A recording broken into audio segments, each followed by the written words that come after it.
Saudando então a todos os irmãos ligados a este trabalho de domingo do Centro Espírita Joana de Ângeles de Sarandi. É uma alegria muito grande estarmos mais uma vez juntos, dessa vez retomando a parceria com João Antônio Link e recebendo um novo convidado na noite de hoje, Rafael Vieira Corran, a quem saudamos.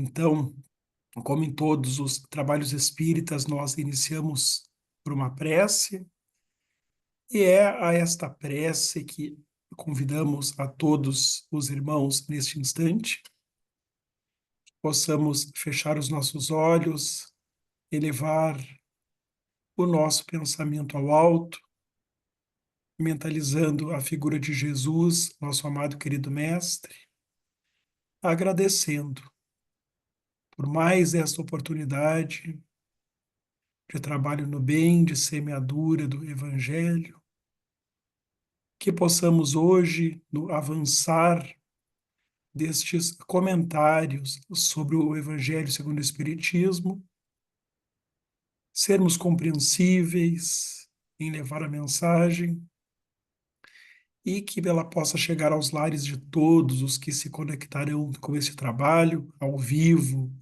ou posteriormente, ajudando a edificar os corações.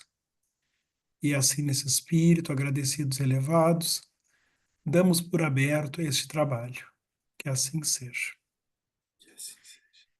Então, estamos aqui, mais uma vez, nesse trabalho do Centro Espírita Joana de Ângeles de Sarandi, eu, João Paulo Bittencourt Cardoso, contando mais uma vez conosco com João Antônio Link, trabalhador e presidente do Centro Espírita Paz, Amor e Caridade de Carazinho e atualmente também presidindo a União Municipal Espírita de Carazinho.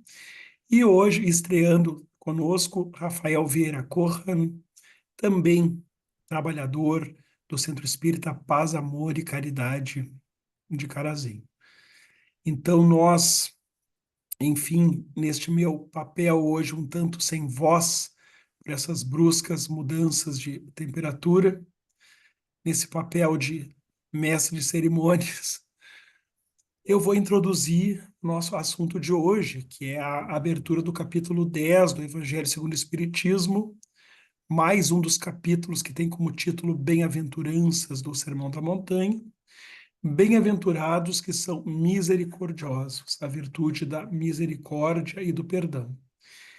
E para darmos o pontapé inicial na nossa reflexão, Allan Kardec abriu este capítulo com 3 curtas passagens evangélicas, as 3 do Evangelho de Mateus, onde Jesus deixa bem clara, não vamos falar em obrigatoriedade do perdão, porque nem Deus nem Jesus não impõem nada, mas o convite ao perdão, a sugestão enfática do perdão.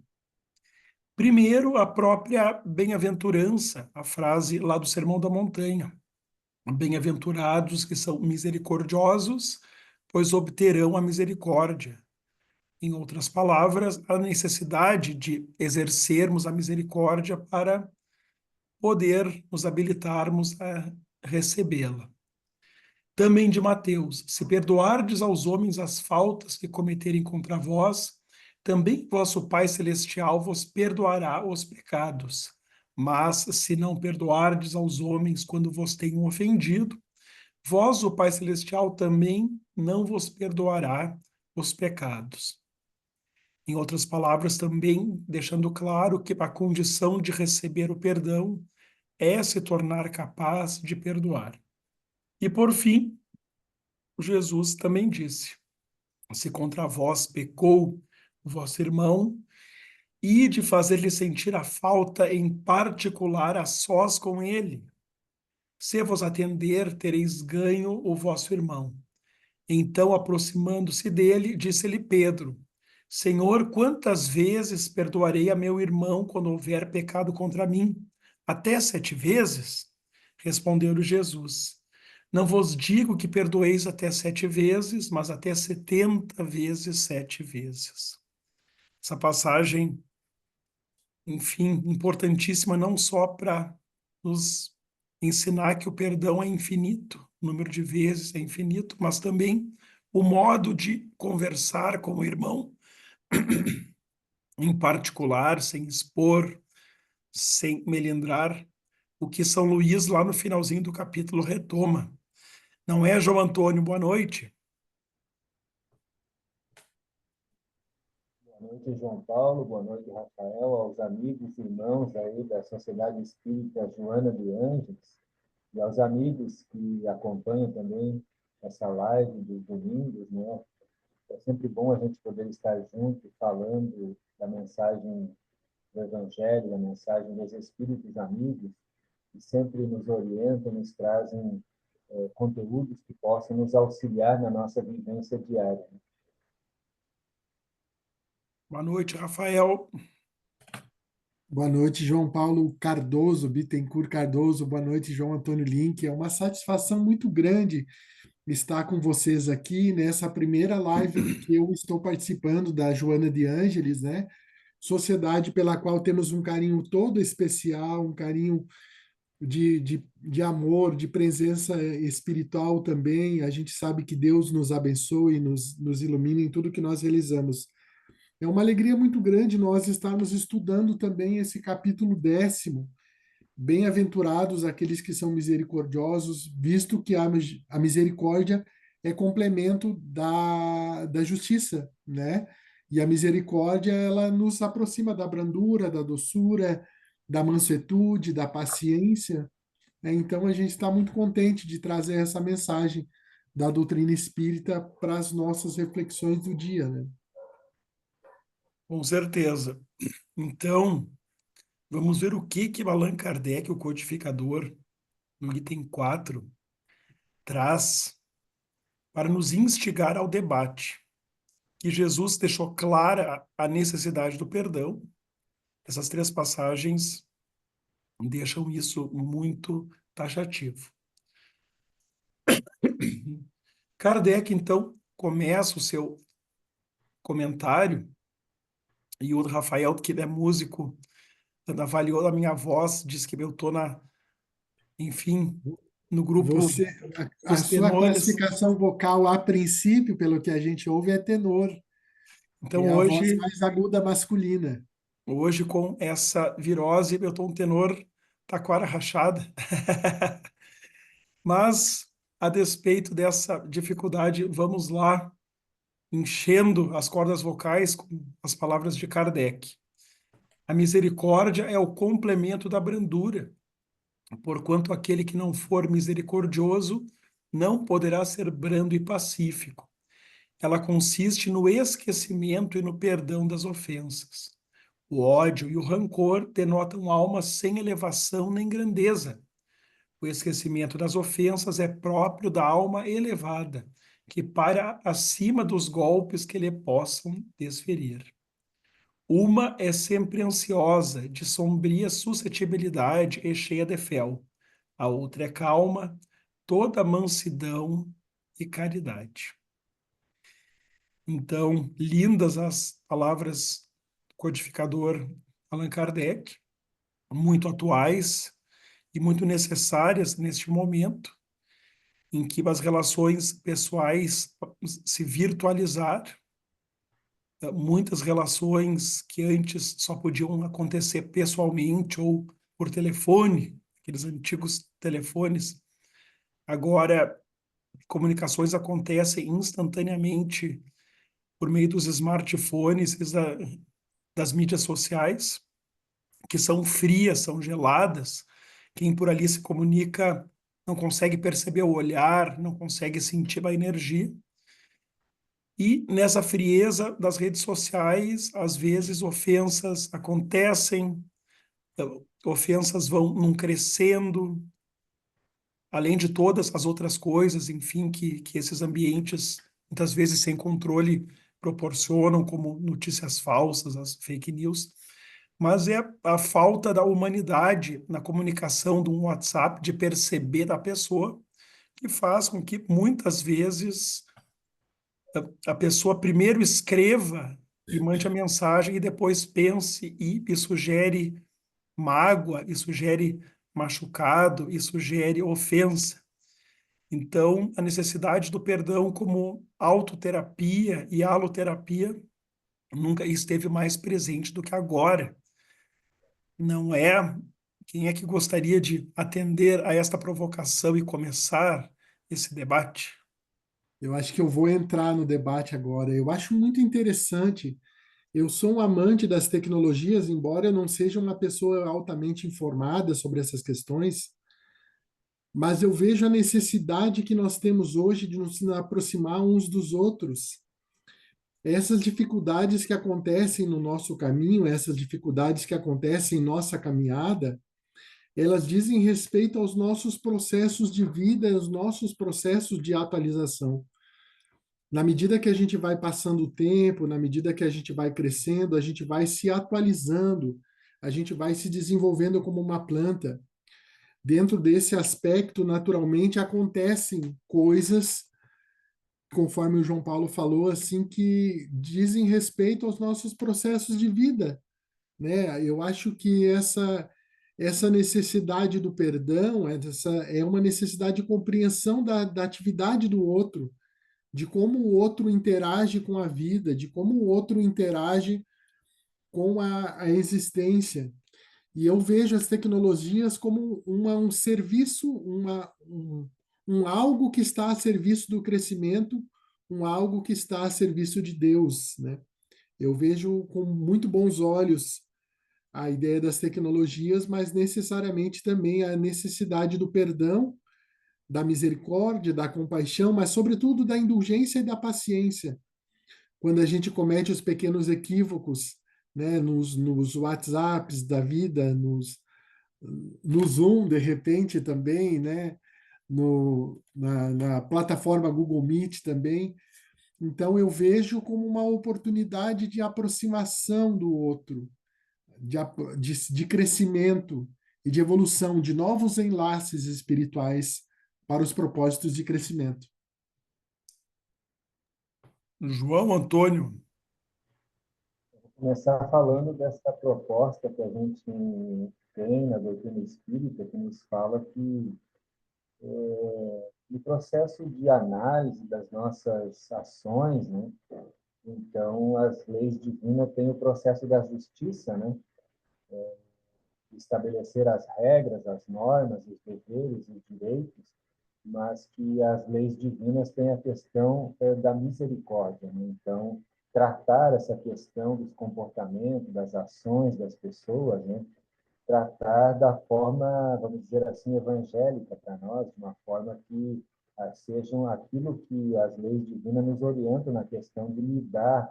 Eu acho que a gente poderia talvez lembrar da Joana de Ângeles, que ela fala dos conflitos existenciais, né? Então, esses grandes conflitos, eles, lógico, nos trazem essa questão das dificuldades das relações, né? E aí eu separei uma mensagem do Espírito Emmanuel, em que ele fala da luz da compaixão. E daí, logo no início do texto, ele vai citar alguns comportamentos, né, que a gente tem.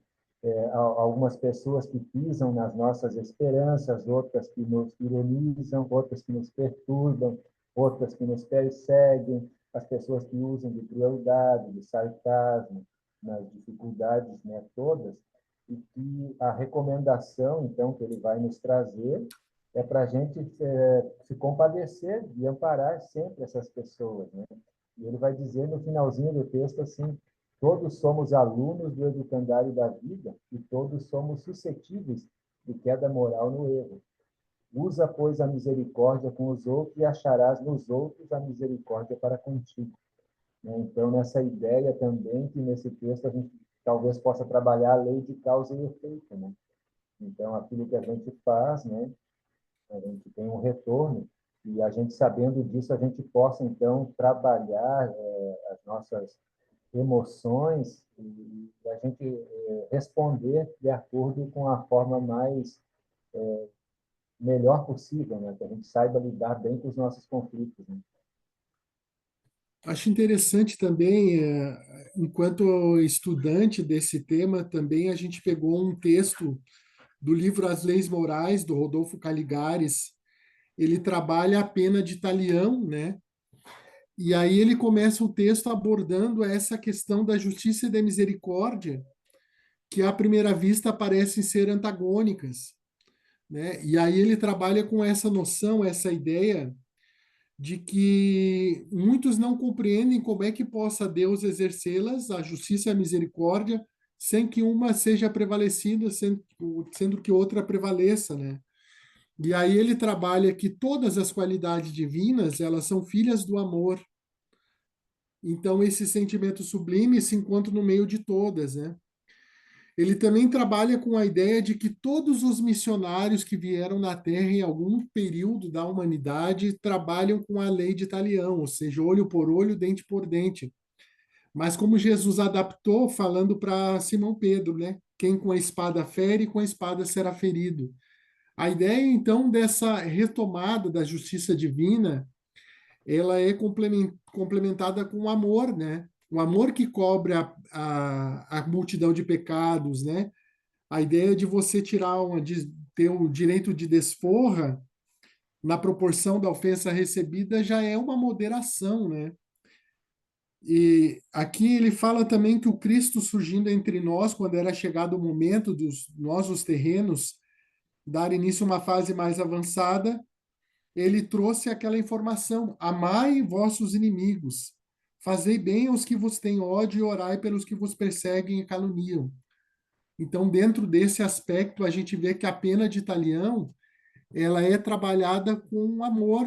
A gente tem aquele capítulo Sede Perfeitos, que trabalha exatamente essas noções, assim, de amor aos inimigos, de perdão aos que nos ofendem, de indulgência para as pessoas com que erram, né? Então, é bem interessante, assim, a gente pensar nessas questões, assim, né? Trouxe, Rafael, bem interessante, com base aí no Caligares, essa questão da justiça divina, que é ao mesmo tempo misericórdia e justiça, né? Os dois braços, né?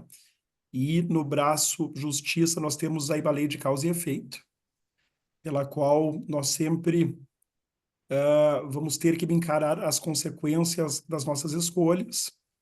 E no braço misericórdia, nós temos muitas vezes a comutação, ou seja, que a nossa consequência, ela sempre chega mitigada por Deus, às vezes uma parcelinha muito pequena, perto do que a gente praticou, e isso é muito interessante.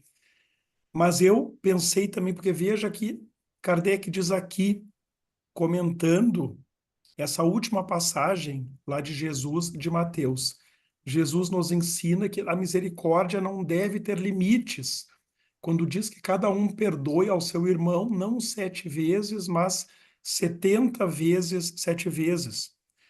Eu acho que aqui também a gente pode ver, de um lado, misericórdia e de outro, justiça, porque essa necessidade do perdão, ela é, talvez, ou digo provavelmente, enfim, deixo isso para a gente debater, uma necessidade muito mais de quem precisa perdoar do que quem é perdoado, por uma questão de saúde, de equilíbrio e de se livrar do peso daquele que guarda rancor.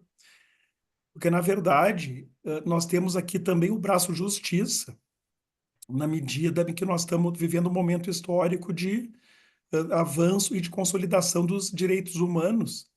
Então, hoje não se aceita mais comportamentos abusivos, né? A lei evoluiu para proteção da mulher, do idoso, da criança e do adolescente, enfim, para proteção das pessoas contra qualquer tipo de preconceito, né? Isso é uma consequência do princípio da igualdade constitucional que nos garante, né, nessa igualdade, o direito de sermos diferentes e de sermos respeitados. Então, não se tolera mais, nos dias atuais, comportamentos abusivos. E dá A para pegar como delinquência, no exemplo caso, né? o da violência doméstica contra a mulher. Isso é intolerável, né? Então, aí nós temos o braço justiça humana, que nesse ponto de vista eu acho que estava evoluindo com a justiça divina, no sentido de fazer cessar as violências, né? Mas como que se encaixa aí o perdoar 70 vezes, 7 vezes? Né? É que o perdão é para reestabelecer o equilíbrio interno de quem sofreu, para se livrar desse sofrimento, né? Então, por isso, essa recomendação do Cristo, né? Para que a gente perdoe 70 vezes, 7 vezes, ou seja, indefinidamente, para o nosso próprio bem, para a nossa própria brandura, para a nossa própria paz, para o nosso próprio equilíbrio, para o nosso próprio crescimento espiritual, porque o nosso desequilíbrio, o nosso rancor não ajuda ninguém, nem o ofensor a se melhorar e nem nós a nos reequilibrarmos, né? Me veio essa reflexão, não sei o que que vocês acham. Eu acho, João Paulo, que tu estás com toda a razão. Eu tenho uma alegria muito grande no caso de falar que a gente já estudou psicologia e parece que Jesus é um pouco psicoterapeuta, a gente pode dizer até bastante psicoterapeuta, para uma época que não existia psicologia, né? E eu acho que essa ideia da saúde mental, de não guardar rancor, de não guardar ódio, não guardar mágoa, não ter ansiedades, não ter angústias, faz com que a gente possa se desenvolver e desabrochar em relação ao amor de Deus, à consciência cósmica, ao desenvolvimento dos valores intelecto-morais. Eu vejo mais como uma necessidade individual mesmo, exatamente como tu falou, de quando a gente é agredido, se a gente sente agressão, algum tipo de agressão, a gente possa se desenvolver para Deus, se esquecendo dos problemas, né? Focando no nosso processo de crescimento, focando no nosso processo de envolvimento com as leis divinas, né? A gente vai pensar nas terapias sistêmicas, por exemplo, nas terapias familiares, né? E o João Paulo tem um amplo conhecimento na área do direito, né, como promotor. E a gente vê esse crescendo de responsabilidades coletivas e individuais em relação às minorias também, em relação a todos aqueles seres, né, como, por exemplo, as mulheres, as crianças, os velhos, né, que sofreram e que sofriam e que às vezes sofrem ainda injustiças nos seus sistemas de aprendizado, né? E a gente fica pensando, meu Deus, por que isso acontece ainda? Mas a gente está pensando assim, estamos chegando no final, estamos num processo de transformação de um mundo de provas e expiações para um planeta de regeneração, para um planeta onde a gente possa focar no bem emocionalmente, mentalmente, intelectualmente, e a gente possa desenvolver esses valores. Então, muito bem trazido essa ideia, João Paulo, de que a gente está crescendo no conhecimento das leis divinas e no desdobramento das leis humanas que recebem esse amparo do alto para que elas possam auxiliar aquelas pessoas que carecem e necessitam do amparo da lei e do amparo do amor em forma de trabalho social, né? Do trabalho da sociedade em relação a essas minorias e às pessoas que sofrem. Perfeito. E para provocar o João Antônio, que está mais quietinho aí, mais uma passagem de Jesus lá do Evangelho de Mateus, que Allan Kardec selecionou e colocou aqui sob o título Reconciliação com os Adversários. E essa é bem jurídico, evangélica, vejam. Reconciliai-vos o mais depressa possível com o vosso adversário, enquanto estáis com ele a caminho, para que ele não vos entregue ao juiz, o juiz não vos entregue ao ministro da justiça e não sejais metido em prisão. Digo-vos em verdade que daí não saireis, enquanto não houverdes pago o último ceitil. Vejam as figuras de linguagem que Jesus utiliza para deixar esse ensinamento da necessidade do perdão mais vivaz, mais marcado na gente, né? E Kardec comenta, né, essa questão, colocando que na prática do perdão e da reconciliação durante a encarnação física, a gente se livra também de consequências espirituais, porque não é nada bom duas pessoas desencarnarem tendo Nenhum conflito rancor. entre elas, né? Isso pode gerar consequências, enfim, lá no plano espiritual e muito trabalho para os espíritos missionários e superiores, como as obras de André Luiz nos mostram, né? Quanto os trabalhadores do bem têm trabalho lá na espiritualidade para reconciliar quem está brigado, né? João Antônio, o que que tu acha? Acho que essa é bem para a gente falar da doutrina espírita, assim, que a gente estuda e vivencia essa questão dessas relações, que é a questão da vida no mundo espiritual, né? Que a vida é um processo que a gente que se evolui nos dois mundos, encarnado e desencarnado, e que os mundos não estão separados, eles vivem juntos, né? Nós vivemos juntos com os espíritos vivem conosco, né? Então, nessa ideia de que se você tem problema com alguém, uma dificuldade, ela não cessa com a desencarnação, né? Ela vai continuar. E aí entra a questão da terapia espírita, né? Das desobsessões. Então, para a gente que participa das atividades mediúnicas, por exemplo, que é a comunicação, não só a comunicação, mas o trabalho em si, que é o pronto-socorro, que é o atendimento aos espíritos, que estão com as mais diversas dificuldades, né? Mas lógico que muitas dessas dificuldades são relações com os seus próximos que ficaram, ou às vezes estão no mundo espiritual também, às vezes as dificuldades continuam lá também quando os dois voltam, né? Então, essa questão da obsessão é um processo muito sério, né? É muito grave isso que acontece nessa interferência dos espíritos nas nossas vidas, né? E aí, muitas das vezes, a questão da própria saúde, né? A gente sabe que às vezes as pessoas adoecem e passam por uma série de dificuldades que são essas questões obsessivas, dessas interferências negativas, de ódio, rancores, raiva, né? Acho interessante também, a gente fica pensando nesse texto, na dureza do texto, né? E eu vos digo em verdade que não saireis de lá enquanto não houverdes pago até o último ceitil. Eu fico pensando como é que a pessoa presa, metida em prisão, vai pagar o último ceitil, né?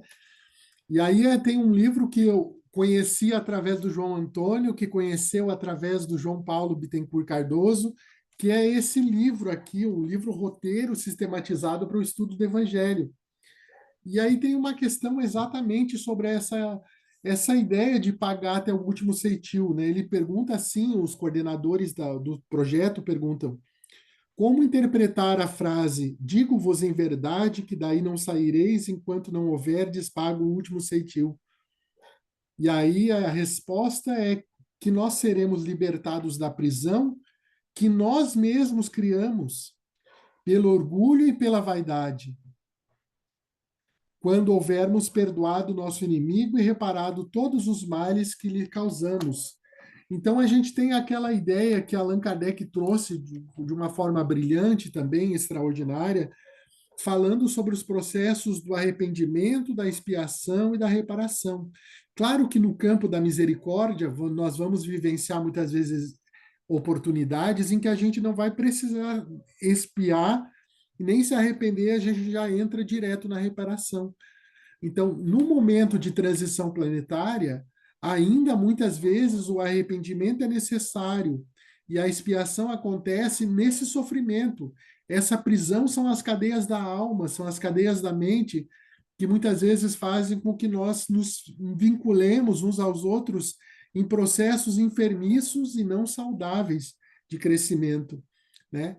E aí a necessidade de que a gente possa repensar, reavaliar, para que a gente possa acertar mais e errar menos, né?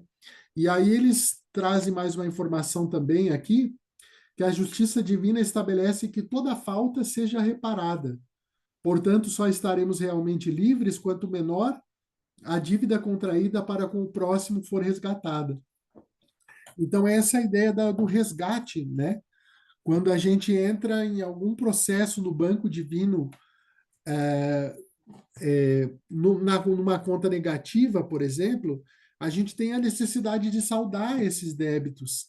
Porque na medida que a gente tem débitos e não consegue saldar, a nossa vida fica enferma mentalmente, como falava o João Paulo, né?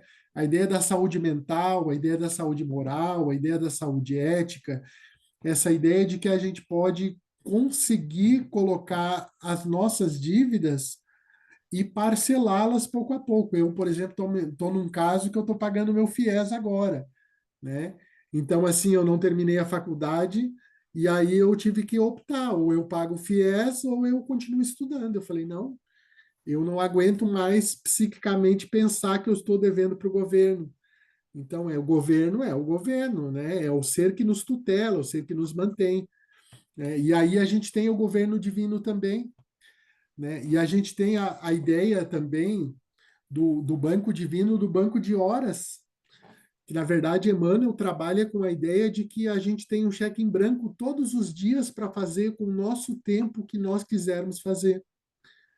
Naturalmente, esse aproveitamento do tempo e o perdão, a misericórdia, é um cheque em branco melhor, porque a gente consegue aproveitar melhor as nossas próprias potencialidades, vão dar essa ideia de crescimento e de desenvolvimento. Claro que tem pessoas que têm um crescimento de uma forma geométrica, né? Que eu digo João Paulo, João Antônio, eu tenho admiração muito grande pelos dois, né? Naturalmente, cada um dos dois tem o seu estilo de liderança, tem o seu estilo de amor, de como colocar o amor em prática. E aí eu lembro de James Hunter falando que o amor é o que o amor faz, uma frase que me chamou muita atenção, mexeu comigo. Falei, como assim o amor é o que o amor faz?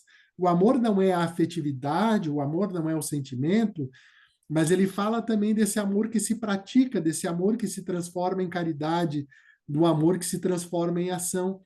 Então, eu tenho uma admiração muito grande pelos dois, eu não consigo avançar e evoluir tão rapidamente. O João estuda meia hora, uma hora, e aí ele consegue fazer uma palestra extraordinária em 30 minutos, 40 minutos. E eu preciso estudar várias horas, né? 3, 4, 5, 6 horas para falar 15 minutos, 20 minutos, né? Então, esse aproveitamento do tempo, ele é relativo também, ele é proporcional às nossas capacidades. E à medida que a gente vai investindo em si mesmo, nós vamos descobrindo aquilo de que nós podemos fazer, aquilo que diz respeito aos nossos processos cósmicos, né?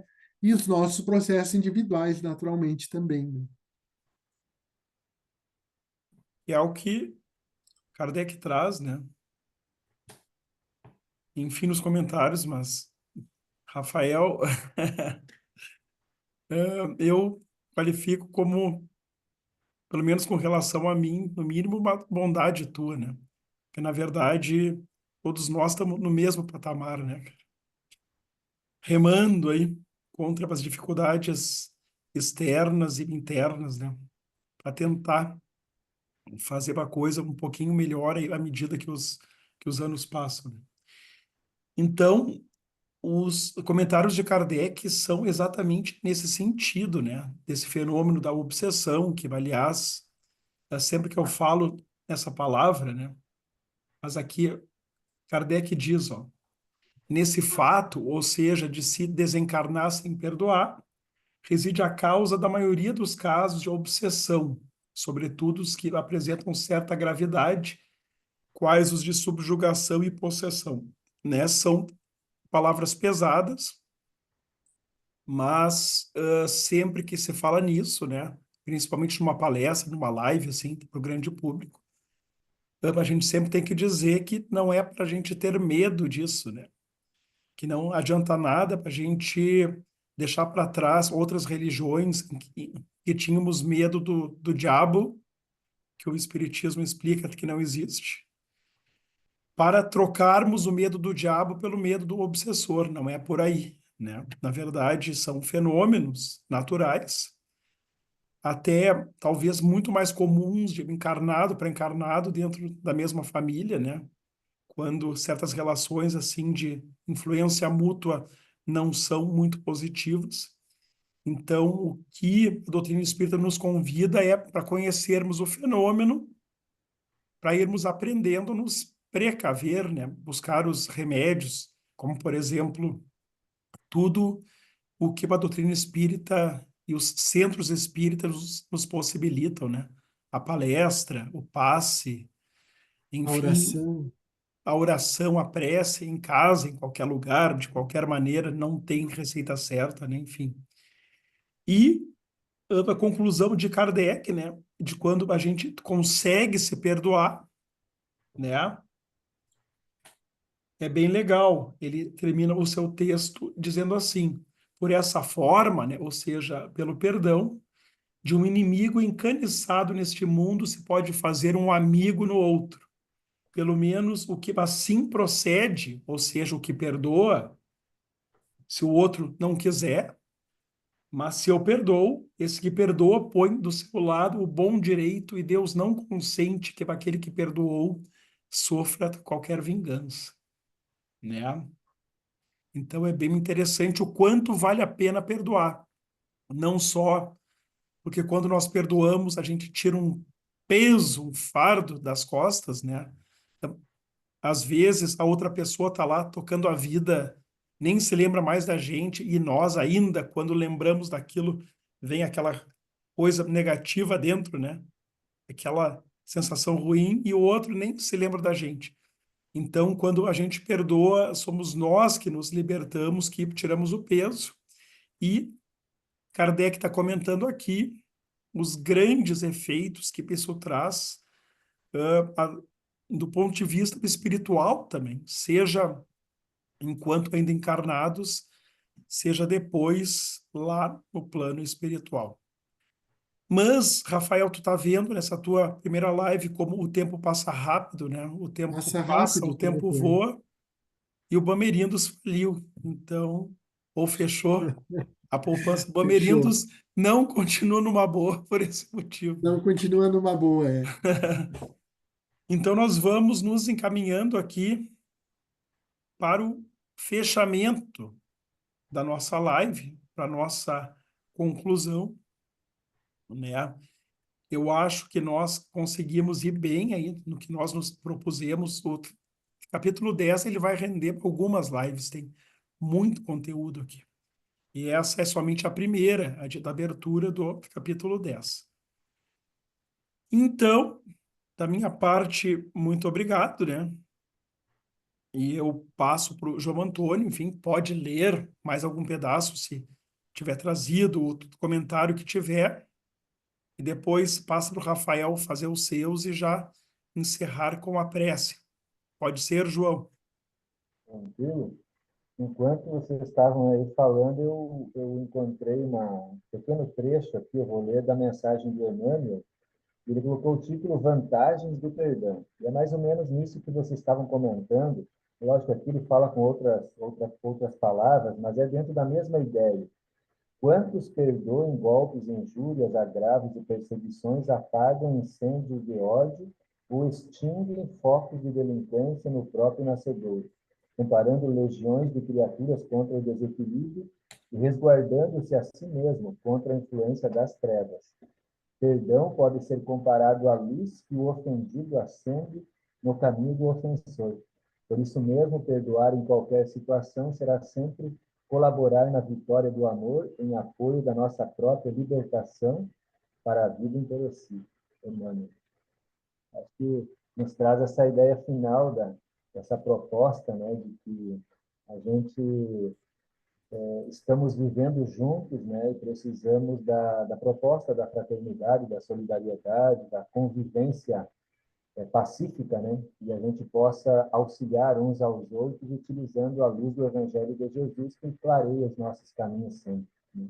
Eu vou agradecendo mais uma vez aos amigos que nos acompanham aí, a companhia do João Paulo e do Rafael. Uma boa noite a todos. Meus queridos amigos, a minha gratidão muito grande ao João Paulo Bittencourt Cardoso, ao João Antônio Link, de estar mais uma vez juntos. Quando a gente está junto, a gente conversa de tudo, né?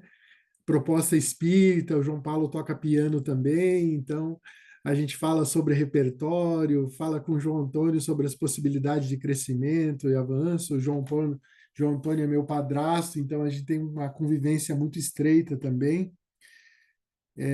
Desejo que as pessoas que sejam tomadas pela mensagem espírita, que elas possam pensar nesse perdão infinito de Deus em relação a todos nós, que diz respeito à reencarnação, às possibilidades de crescimento, às possibilidades de evolução, de autocompreensão, de autodesenvolvimento e de amor. E aí, nesse sentido, já vamos pensando em recomendar o nosso coração a Jesus, recomendar o nosso coração a Deus, para que os nossos mentores espirituais possam nos abençoar. Joana de Ângeles, com seu manto de amor, com a sua solicitude, possa abençoar os nossos pensamentos, os nossos sentimentos, para que nós possamos crescer, nos desenvolver na proposta espírita, que nos abraça, que nos irmana, que nos faz mais fraternos uns com os outros. Que todo aquele ser que se aproximar da mensagem do Evangelho segundo o Espiritismo possa sentir o mesmo que nós estamos sentindo hoje: alegria de viver, amor, confiança, coragem, necessidade de trabalho e de desenvolvimento da fé. Que Deus abençoe a todos nós e que nos permaneçamos em paz com Deus. Deus nos abençoe hoje e sempre. Assim seja. Muito boa noite a todos. Muito obrigado. Boa noite a todos.